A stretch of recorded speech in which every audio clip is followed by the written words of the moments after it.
Jadi kalau bangun pagi, dahului dirimu, dahului semua aktivitasmu dengan firman Tuhan. Tiap pagi. Karena itu jadi landasan buat hidup kita setiap hari. Jangan buka sosmed kalau pagi.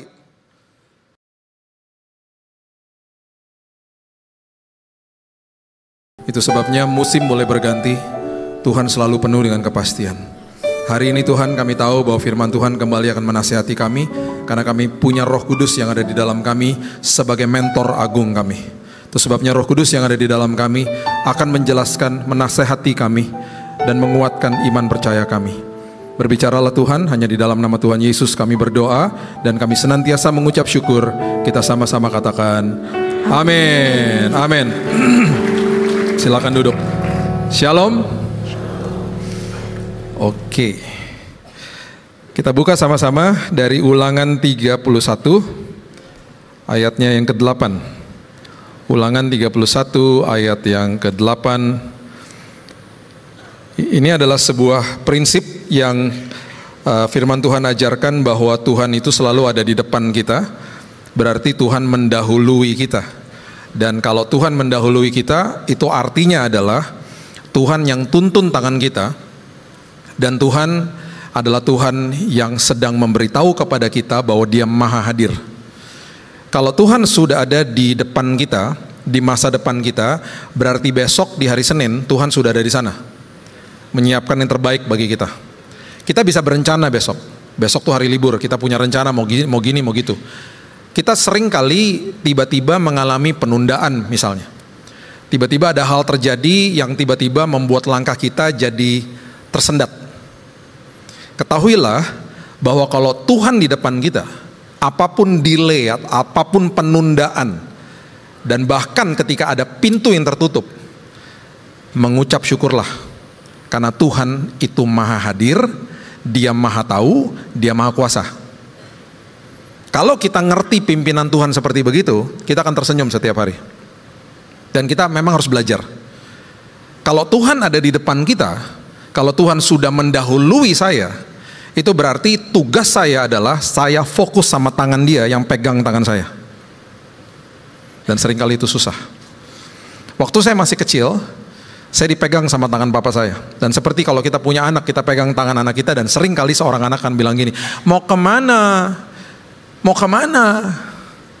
Walaupun saya bawel, nanya, ujung-ujungnya pasti kalau nggak makan, selesai itu pulang semuanya aman dan nyaman karena saya digenggam tangan saya sama mereka. Walaupun saya bingung mau kemana dan lain sebagainya, tetap aja ujung-ujungnya pasti luar biasa. Itu Tuhan. Ketika berjalan dengan Dia, mulai minta Tuhan bukakan mata rohani saya supaya saya fokus sama tangan Tuhan yang pegang tangan saya. Karena pasti tujuannya, pasti nikmat kalau sama Tuhan. Walaupun kita nggak bisa lihat di depannya seperti apa. Itu sebabnya Ulangan 31 ayat 8 mengatakan, sebab Tuhan, Dia sendiri akan berjalan di depanmu. Dia sendiri akan menyertai engkau. Dia tidak akan membiarkan engkau dan tidak akan meninggalkan engkau. Janganlah takut dan janganlah patah hati. Maksudnya adalah Tuhan di depan kita, Tuhan gak akan tinggalin kita karena Tuhan maha hadir. Tuhan ada di dalam kita, Tuhan ada di masa depan kita karena Dia maha hadir. Itu hebatnya Tuhan. Itu sebabnya makin kita mengerti isi hati Dia, makin kita mengerti besarnya kuasa Dia, harusnya kita tersenyum setiap hari. Nah, Mazmur 105 ayat 17 sampai 19 mengatakan begini. Mazmur 105 ayat 17 sampai 19.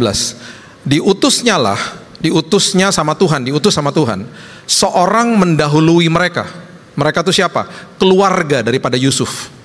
Siapa mereka? Bangsa Israel yang nantinya akan dibawa ke Mesir ketika di dalam musim kelaparan. Mereka akan menetap di sana, yang jumlahnya kecil akhirnya jadi besar, dijadikan budak sementara sama bangsa Mesir. Cikal bakal bangsa yang besar ini dikeluarkan sama Musa, dipimpin sama Yosua masuk ke dalam tanah perjanjian. Jadi Tuhan menyiapkan seseorang yang ada di depan mereka, namanya siapa? Yusuf, yang menjadi orang nomor 2 terpenting di Mesir. Waktu Yusuf disiapkan sama Tuhan untuk keluarga dan untuk bangsa Israel yang jadi besar itu, perhatikan kalimat ini, yang dijual jadi budak. Yusuf dijual dulu dia jadi budak.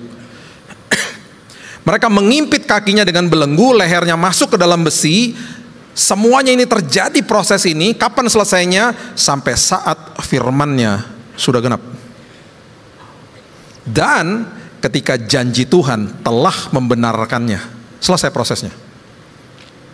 Jadi Yusuf yang diminta atau dikirim sama Tuhan untuk mendahului mereka, mewakili Tuhan, menolong mereka, Yusufnya juga harus diproses. Dan juga Tuhan berperkara sama dia. Tuhan juga sudah mendahului hidupnya Yusuf. Tuhan sudah menyediakan yang terindah juga bagi dia.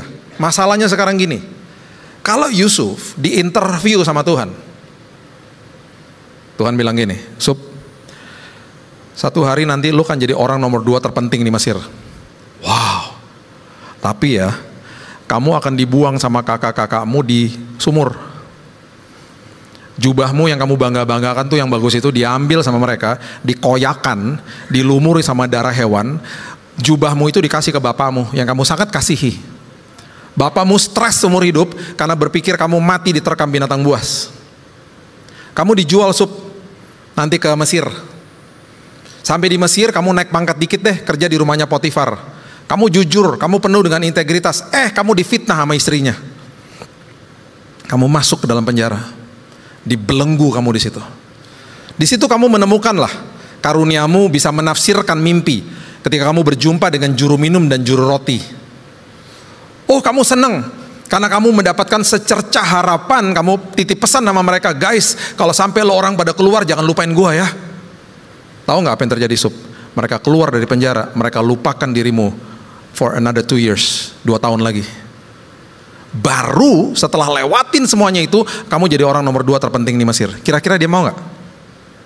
Nggak ya? Saya nggak mau tuh. Ribet amat sih Tuhan. Lewatin semua itu. Nggak, kayak gini aja udah aman-aman aja. Itu sebabnya kalau Tuhan ada di masa depan kita, Dia nggak akan kasih tahu prosesnya. Dia minta kita berjalan aja sama Dia.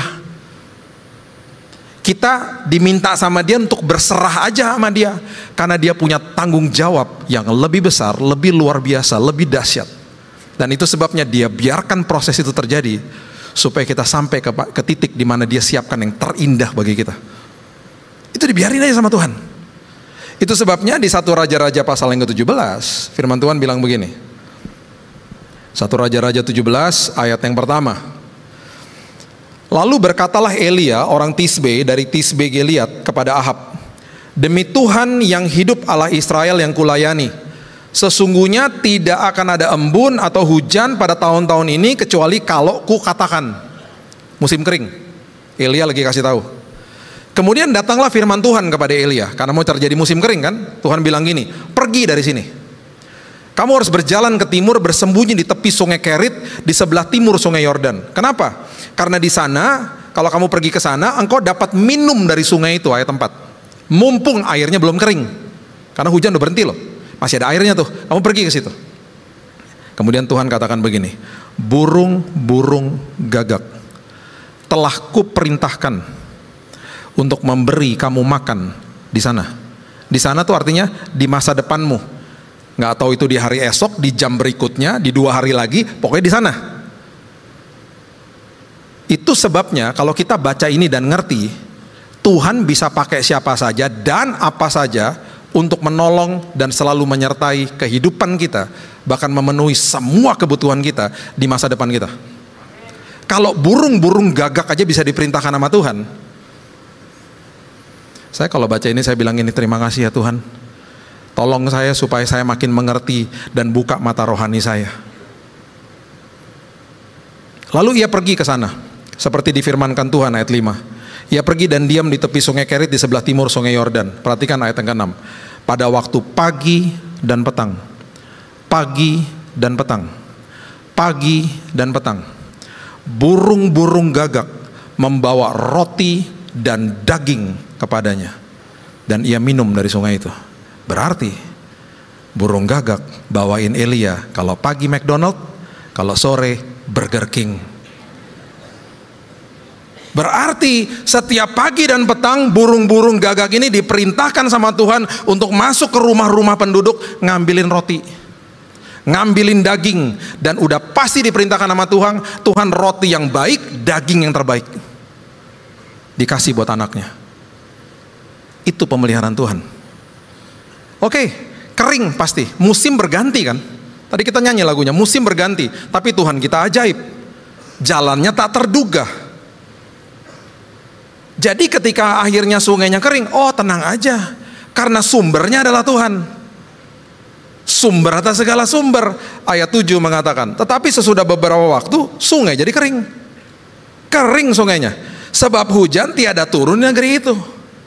Maka datanglah firman Tuhan kepada Elia, tenang aja, bersiaplah hari ini, pergi ke Sarfat, yaitu wilayah di Sidon.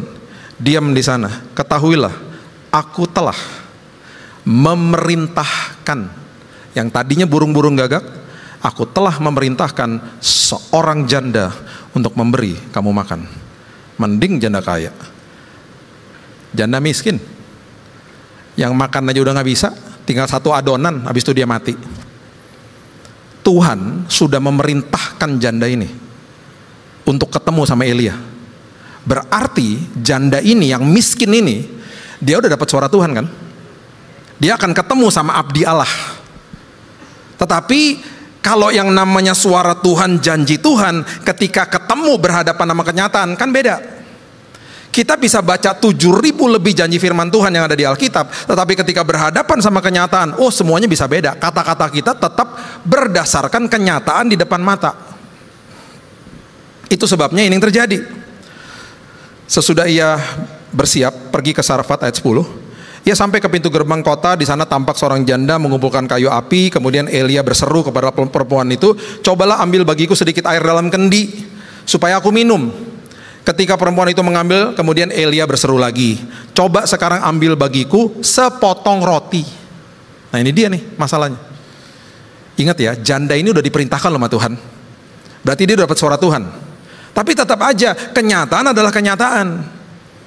Dia tetap ngomong begini, demi Tuhan Allahmu yang hidup, sesungguhnya tidak ada roti padaku sedikit pun, kecuali segenggam tepung dalam tempayan dan sedikit minyak dalam buli-buli. Aku nih mau mengambil 2 potong 3 kayu api, kemudian aku mau pulang mengolah bagiku dan bagi anakku. Setelah kami memakannya, kami akan mati.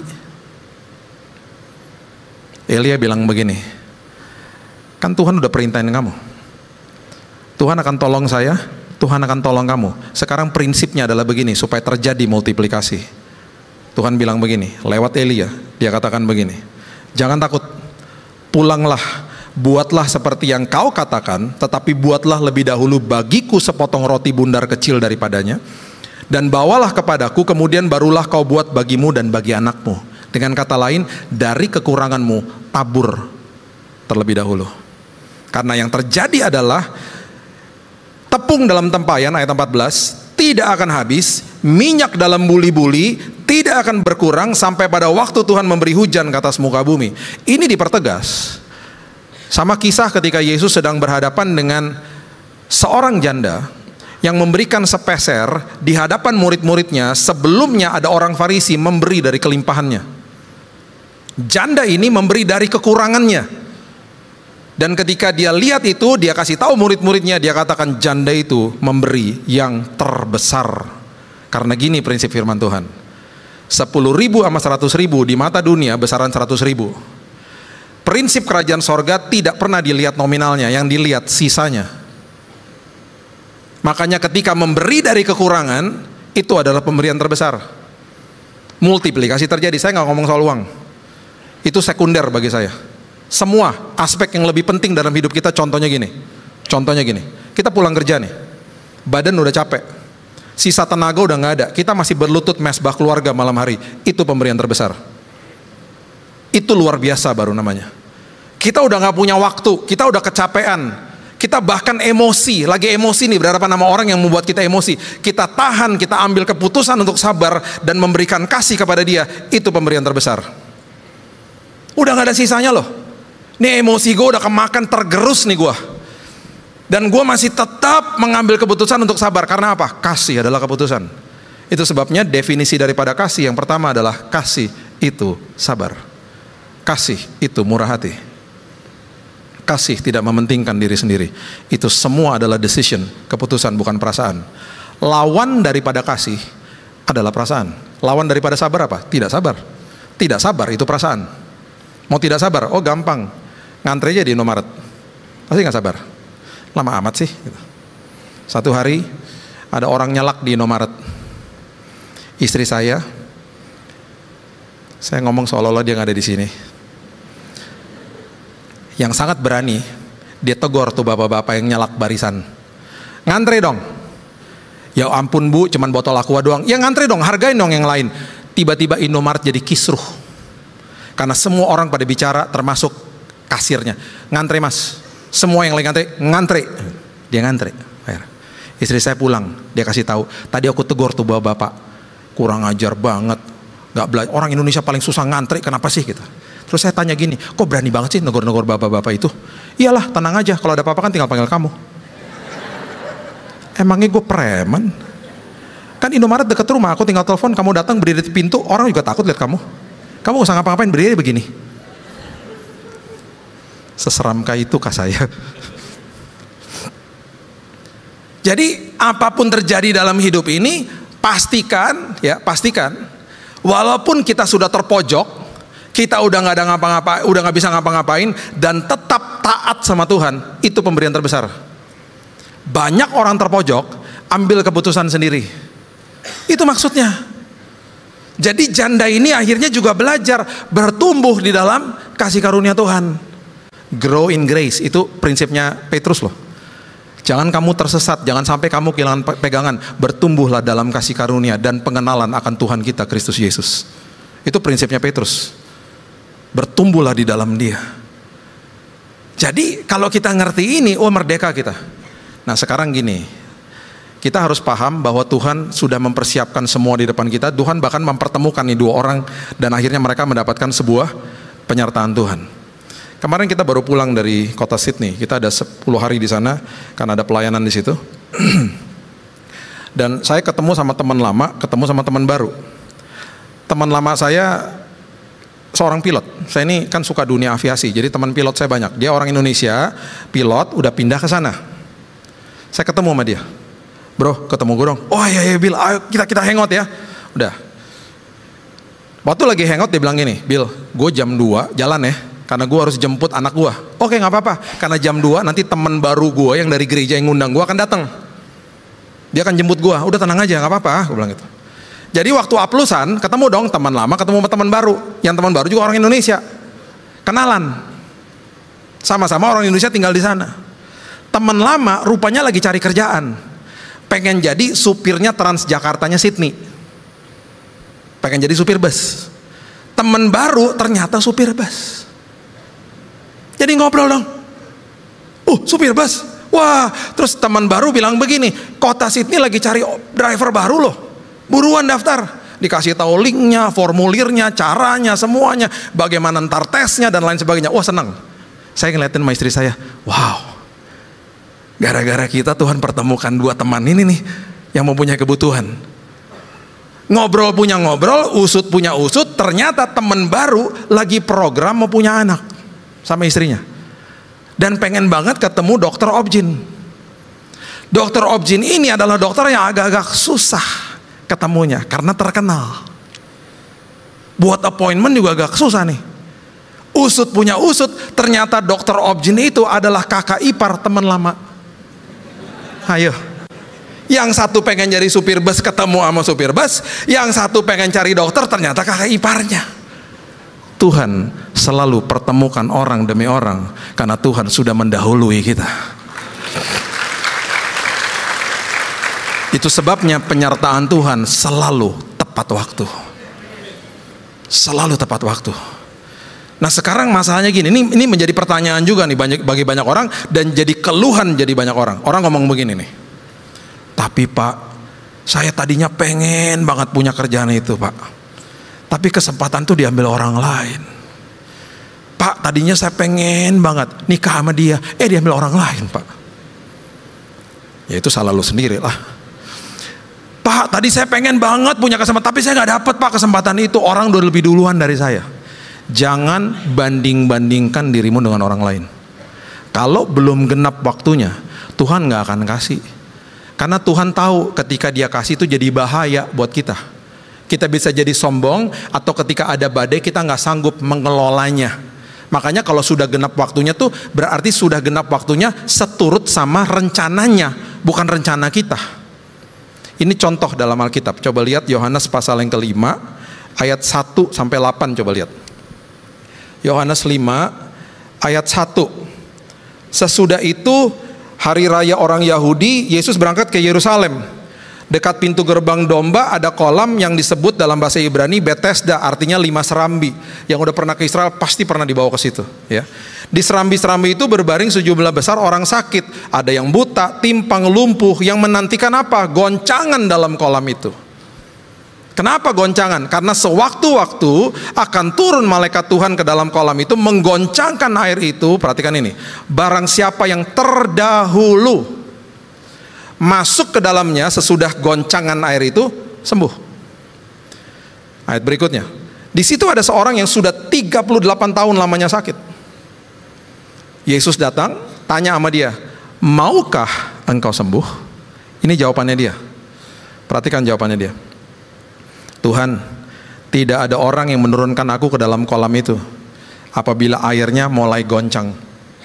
Sementara aku menuju ke kolam itu, perhatikan ini, orang lain sudah turun mendahului aku.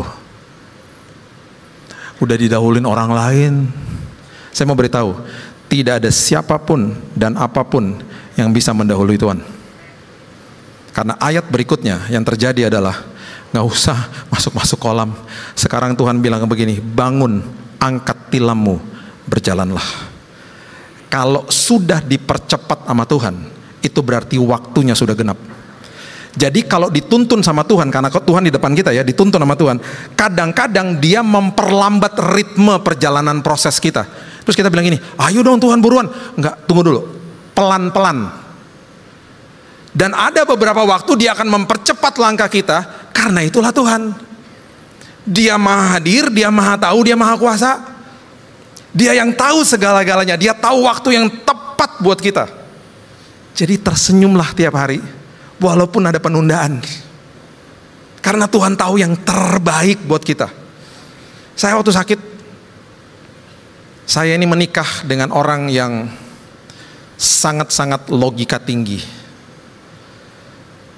Kenapa sih sayang kamu harus ikut hari ini? Saya mau ngomongin kamu nih soalnya. Tadi di Saint Moritz dia nggak ikut, jadi saya bebas ngomongin dia. Istri saya ini orang logika tinggi, gerak cepat, logika tinggi. Dulu ya, sekarang sih enggak. Sebelum saya sakit, dimensi imannya nggak ada. Dia juga ngakuin kok, karena dia pandai banget memang. Saya nagih ngobrol sama dia tiap hari, karena ada aja sesuatu yang baru, out of the box kalau ngomong. Saya banyak belajar dari dia, banyak nasihat dia yang saya membuat saya tercengang kadang-kadang. Cuman saya sembunyiin aja sih kadang-kadang. Aku juga udah tahu, padahal oh iya bener juga ya. Dia menutup polis asuransi saya karena dia mendapatkan sebuah paket yang lebih bagus. Nah masalahnya gini, asuransi kalau dibuka yang baru itu ada masa tunggu 90 hari, betul ya? Harusnya polis yang lama jangan ditutup, supaya 90 hari tetap ada perlindungan. Ini saya bicara perlindungan asuransi, bukan perlindungan Tuhan ya. Coverage-nya itu kan bahasa asuransi. Ditutup sama dia, kenapa? Karena dia percaya suami saya selalu sehat. Saya sehat banget dulu, body fatnya 9%, ngelatih orang di gym, bertahun-tahun hidup sehat. Mana ada yang tahu? Teman-teman saya waktu saya ketahuan saya sakit kanker darah, sampai, Bill, lu hidup sehat aja kena kanker darah, nasib gue gimana Bill, katanya gitu. Bapak Ibu, polis baru dibuka, masa tunggu 90 hari. Polis lama ditutup sama dia. Karena apa? Menghemat uang katanya. Toh nggak pernah diklaim juga bertahun-tahun. Kamu kan sehat hidupnya. Masalahnya saya nggak pernah cek darah. Karena setiap kali disuruh cek darah saya nggak mau. Kenapa nggak mau? Karena saya takut jarum dulu. Jadi saya nggak pernah tahu. Saya gubrak di kamar mandi. Saya terdiagnosa kanker di hari ke-76. Jadi waktu dia berdoa, dengan tangisan dia bilang, Tuhan, Dia nyeselnya minta ampun. Dia merasa bodoh sekali. Kenapa aku nggak hati-hati? Kenapa aku bisa seceroboh itu? Tuhan, kalaupun suami saya sakit, kenapa nggak 14 hari lagi? Ya jangan gitu juga kali doanya. Ya, kalau perlu jangan sakit kali ya. Tapi itu kan doa orang desperate, doa orang yang betul-betul rasa bodoh. Tuh aku bodoh banget sih gitu. Tuhan biarkan itu terjadi, karena Tuhan mau kasih tunjuk, kalau aku mendahuluimu, ada dimensi iman yang kamu harus belajar. Sama seperti janda di Sarfat, harus lihat sebuah kenyataan hidup dan harus percaya sama janji Tuhan. Singkat cerita, saya didiagnosa di Singapura, karena itu udah akhir tahun, dokter di Indonesia lagi pada liburan, karena kondisi saya udah begini.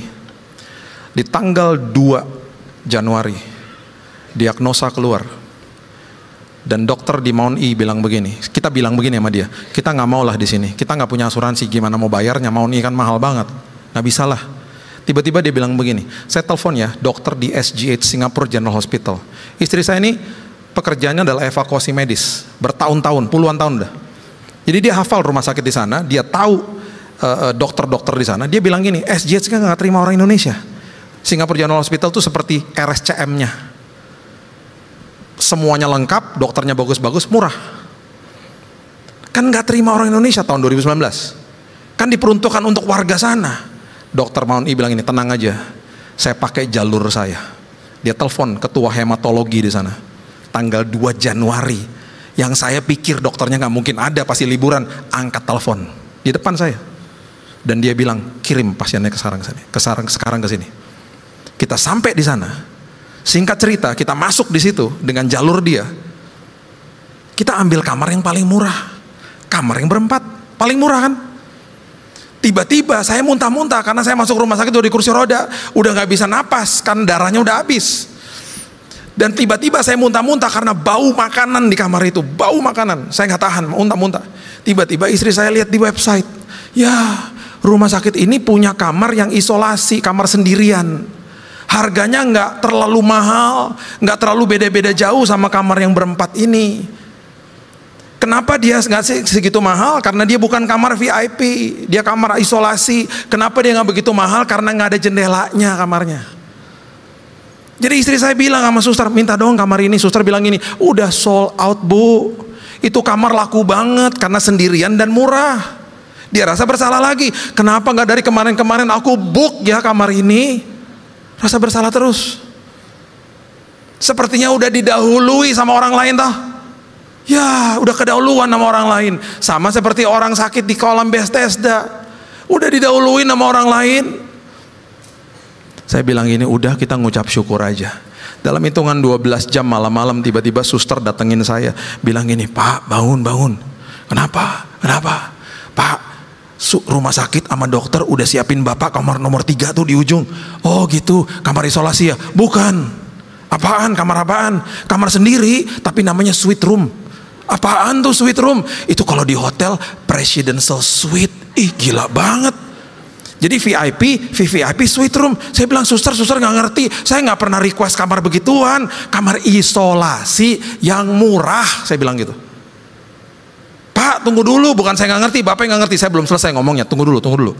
Bapak dikasih kamar itu, yang suite room itu, tapi bayarnya bayar kamar isolasi. Oh maulah kalau kayak gitu. Terus saya tanya, emang bisa masuk kapan? Sekarang? Iya. Istri saya mana? Barusan dia ke bawah, katanya titip pesan lagi beli makanan. Saya telepon, dia angkat sama dia. Saya karena di dalam pikiran saya, itu suster baru bilang, sekarang. Saya ngepak barang dong langsung. Kenapa saya pengen buru-buru? Supaya rumah sakit gak ganti pikiran. Saya masuk ke rumah sakit tuh gak bisa jalan. Tiba-tiba saya punya energi, ada adrenalin, merasuki saya. Jadi saya ngapakin barang, saya udah beres semuanya, saya tarik tuh koper di lantai 8 tuh. Saya begini, udah jalanin begini. Susternya panik, wheelchair, kursi roda. Saya bilang minggir. Kamar nomor 3 mana? Udah jangan ribet, udah buruan deh gitu. Oh itu ada yang bawain koper, tangan saya dipegangin sama suster, jalan ke kamar nomor 3. Saya buka tuh kamar, baunya wangi banget. Terus saya buka, bentar suster, saya mau tahu nih kok banyak ruangannya ya. Saya buka kamar sebelah kiri, toiletnya karpetnya setebal begini. Sampai dalam hati tidur di toilet juga gak apa-apa Tuhan. Duh keren banget kamarnya. Terus saya tanya sama dia, suster kamar suite roomnya kok kosong? Ya iyalah kosong, ini kan kamar paling mahal. Jadi gak ada yang mau kesini karena paling mahal. Oh gitu. Terus dia bilang gini, Bapak tahu yang tinggal di sini siapa? Siapa? Raja-raja dari Timur Tengah kalau berobat di sini pakai kamar ini Pak. Oh gitu. Di situ saya bangga banget karena Billy Lantang anak raja. Saya kan anak raja juga. Bapak Ibu kan anak raja. Jadi kalau Tuhan sudah mendahului kita, Tuhan biarkan tuh kamar-kamar isolasi pada ketutup semuanya, sehingga saya dapat kamar yang terbaik di rumah sakit itu. Terbaik loh. Kamar paling tinggi udah levelnya. Bayarnya murah lagi. Udah ya, selesai ya. Bapak Ibu udah tahu kesaksian saya kan. Saya disembuhkan Tuhan di bulan berikutnya, kansernya hilang, bla bla bla segala macam. Udah selesai nih ya. Dokter bilang gini, udah sekarang boleh pulang. Istirahat 2 minggu. Habis itu balik lagi ya ke sini untuk perawatan lanjutan katanya gitu. Jadi sebelum keluar dari kamar itu saya fotoin dong kamarnya. Goodbye kamar nomor 3. Aduh Tuhan thank you ya Tuhan udah dikasih kamar indah seperti begini. Selfie, foto-foto, kenang-kenangan. Keluar bawa koper, fotoin. Ada tulisannya suite room. Kapan lagi dapat kamar itu? Karena istri saya udah langsung ngebuk buat yang berikutnya. Dia ngebuk kamar isolasi yang berikutnya. Tahu nggak apa yang terjadi? Waiting list yang isolasi buat 2 minggu lagi. Tapi nggak apa-apa, udah kita udah book lah yang penting, ya kan? Udah. 2 minggu setelah itu kita datang ke rumah sakit. Kita waiting list buat kamar isolasi. Orang rumah sakit bilang begini, itu kamar isolasi masih penuh. Kamar nomor 3 masih kosong. Terus gimana maksudnya? Ya udah masuk situ aja lagi. Coba. Bisa masuk ke kamar yang sama, menikmati kamar yang sama karena Tuhan mendahului kita. Itu Tuhan. Jadi saya mikir Tuhan terima kasih yang terbaik Tuhan siapkan buat anak-anaknya. Jadi ini tugas kita nih Bapak Ibu, ini tugas kita. Kalau Tuhan udah mendahului kita, udah menyiapkan yang terindah bagi ini tugas kita. Coba lihat Mazmur 119 ayat 148.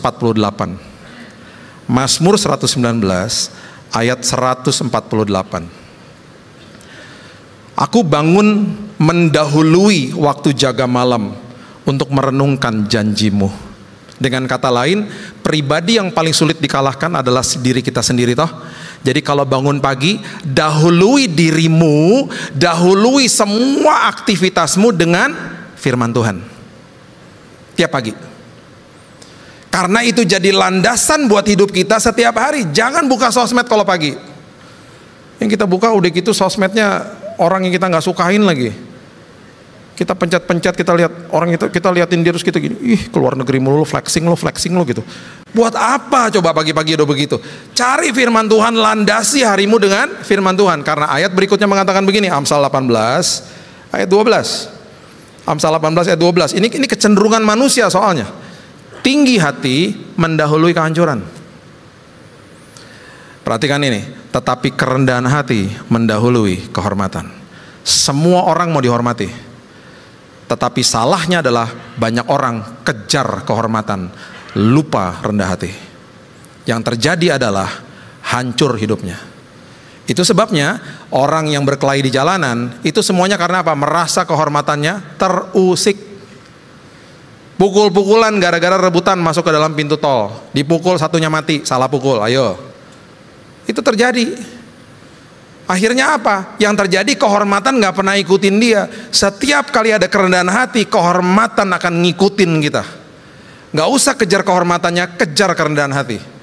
Itu sebabnya ketika ada sebuah persinggungan, ada sebuah yang namanya disakiti hati lah, dan lain sebagainya lah, konflik lah. Lukas 21 ayat 14 mengatakan begini. Lukas 21 ayat 14. Sebab itu tetapkanlah ya di dalam hatimu supaya kamu jangan memikirkan lebih dahulu apa? Pembelaanmu. Disakiti orang kita langsung mikir, ntar satu hari loh ya kalau ketemu gue gini. Mikirin pembelaan kita. Tadi kita di mobil kita diskusi apa? Kebenaran tidak memerlukan pembenaran. Tuh catat baik-baik. Kebenaran tidak memerlukan, tidak perlu sebuah pembenaran. Karena kebenaran nggak usah bela diri. Karena Tuhan katakan begini, Yohanes 13 ayat 34. Tuhan bilang begini, Aku memberikan perintah baru kepada kamu, yaitu supaya kamu saling mengasihi. Sama seperti aku telah lebih dahulu mengasihi kamu, demikian pula kamu harus saling mengasihi. Jadi saling mengasihi itu bukan berdasarkan orang itu mengasihi saya, bukan. Saling mengasihi berdasarkan Tuhan mengasihi saya. Karena terlebih dahulu dia sudah mengasihi saya. Hormati semua yang Tuhan sudah lakukan terlebih dahulu untuk kita. Sebelum kita lahir dia udah mati di kayu salib buat kita. Dosa kita udah diampunin sebelum kita lahir. Kita tinggal percaya kepada dia, terima sebagai juru selamat. Ayat terakhir mengatakan Roma 12 ayat 10. Hendaklah kamu saling mengasihi sebagai saudara dan saling mendahului dalam memberi hormat. Kalau ada orang nyebelin ketika ketemu di jalan, dahului memberi hormat berarti dahului sapa dia. Dia mau buang muka, terserah. Yang penting saya udah lakukan bagian saya. Semua ini bisa dilakukan kalau kita dahului hari kita dengan firman Tuhan. Dan saya mau tutup sama ini. Apapun sekali lagi, delay, apapun penundaan, tenang aja. Tuhan ada di masa depan kita menyiapkan yang terbaik bagi kita. Satu hari saya mau khotbah di Pacific Place. Hari Selasa jam 7 malam. Rumah saya nggak jauh dari sini di pusat.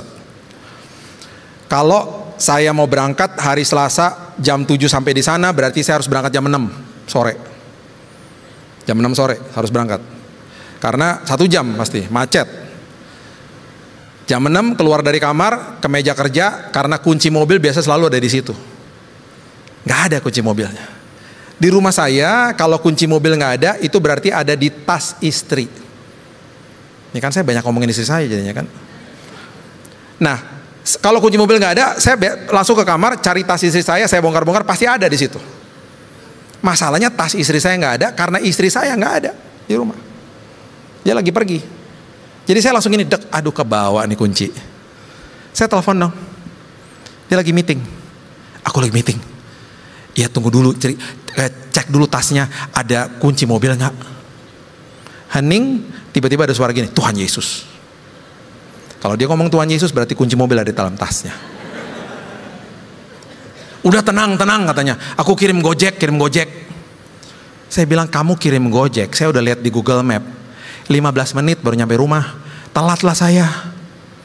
Langsung saya buka aplikasi Gokar. Ada 2 opsi. Kalau naik motor saya keringetan pasti sampai sana. Karena sampai gampang keringetan. Saya udah pasti pakai helm. Pasti keringetan, harus bawa baju ganti. Ya udahlah, itu opsi kedua deh saya pikir. Saya coba cari mobil deh. Tapi biasanya mobil di jam 6 sore, hari kerja, di daerah perumahan saya, itu bisa setengah jam nyampenya. Bisa 20 menit lah paling nggak. Udah telat juga ntar sampai ke sana. Jadi saya mau klik dulu, mau lihat dulu waktunya nih. Waktu saya klik, tiba-tiba, dalam 1 menit, Tintin depan rumah udah datang. Wah, puji Tuhan. Segera masuk ke dalam mobil. Waktu masuk ke dalam mobil, tiba-tiba supirnya begini. Dia pegang HP, dia lihat saya ke belakang.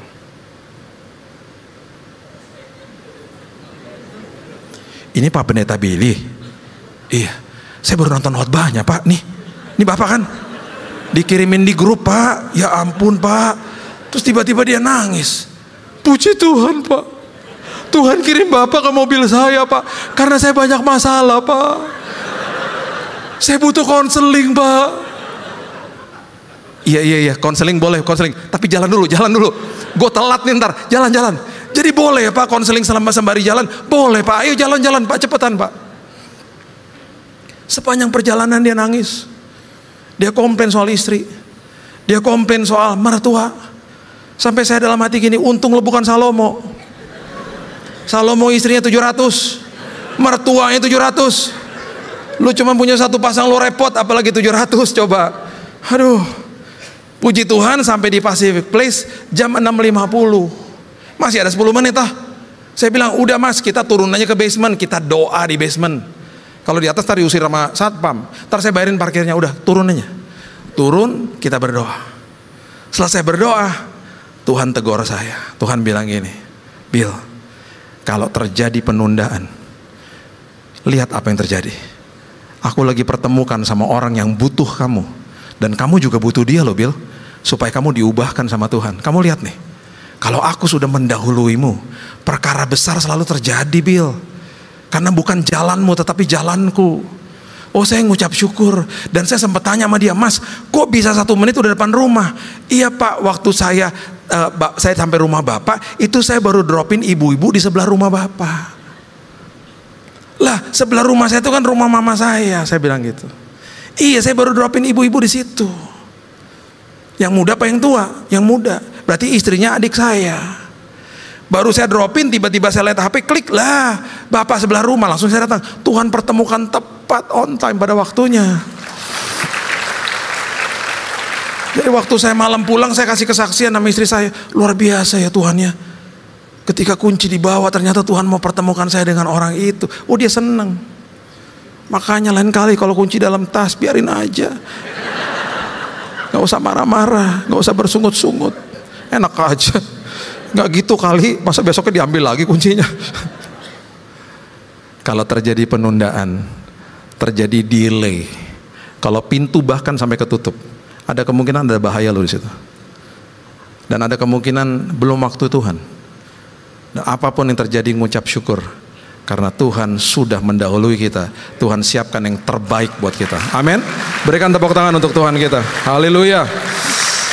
Bapak yang baik, terima kasih buat sore hari ini. Kami mengucap syukur buat penyertaan Tuhan. Firman Tuhan meneguhkan kami hari ini, karena Tuhan sudah mendahului kami. Tidak ada siapapun dan apapun yang sanggup mendahului rancangan atau rencana Tuhan dalam hidup kami. Itu sebabnya senantiasa kami mau mengucap syukur Tuhan. Walaupun ada penundaan, walaupun ritmenya lambat Tuhan, walaupun bahkan pintu tertutup, kami mengucap syukur karena kami tahu bahwa tangan Tuhan yang menyertai kami. Dan bahkan karena Tuhan sudah mendahului kami, selalu terjadi on time sesuai dengan rancangan Tuhan. Dan selalu yang terbaik yang Tuhan telah siapkan bagi anak-anak-Mu. Tuhan, meteraikan firman ini, karena kami juga sudah dimeteraikan sama Roh Kudus. Tuhan, kami mau mengalami Tuhan supaya hidup kami penuh kesaksian. Terima kasih Bapak yang baik. Hanya di dalam nama Tuhan Yesus kami sudah berdoa dan kami mengucap syukur. Kita sama-sama katakan amin. God bless you.